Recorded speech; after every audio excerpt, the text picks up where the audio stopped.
त्यांना ताट ठेवायचंय, पाठीचा त्यांना ताट ठेवायचंय. मात्र कुठलाही ताट न देता असा एकदम ताट न ठेवता हळूवार असा थोडासा पाठीचा त्यांना शिथिल सोडायचंय किंवा सैल सोडायचंय. ठीक आहे. आता आपल्या हाताची ध्यान मुद्रा किंवा ज्ञान मुद्रा करा. माहिती तुम्हाला प्रणव मुद्रा याला म्हणतात, बरोबर. तर अशा पद्धतीने प्रणव मुद्रा करा तुम्ही हाताची. सगळ्यांनी व्हिडिओ करतो. आजूबाजूला काय घडतंय हे न बघता आपले डोळे संथ आणि सावकाश मिटून घ्या. आपले डोळे संथ आणि सावकाश मिटून घ्या. मी जी योगाची प्रार्थना म्हणते ती तुम्हाला जेवढी लक्षात येते, जेवढी समजते, तेवढ्या पद्धतीने म्हणण्याचा प्रयत्न करा. आपण आता योग अभ्यासला सुरुवात करत आहोत आणि आता आपण प्रार्थना म्हणणार आहोत. आपले डोळे उघडू नका.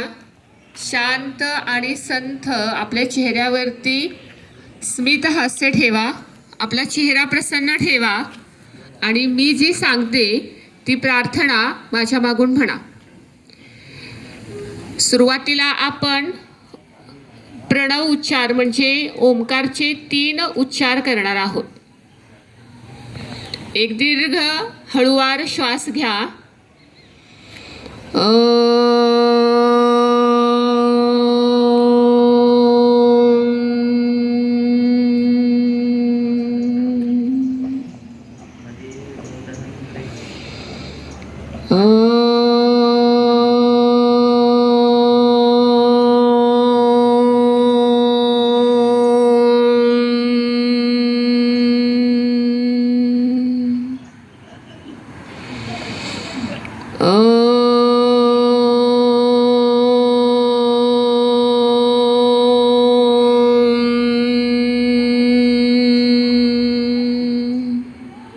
मी प्रार्थना म्हणते, माझ्या मागून प्रार्थना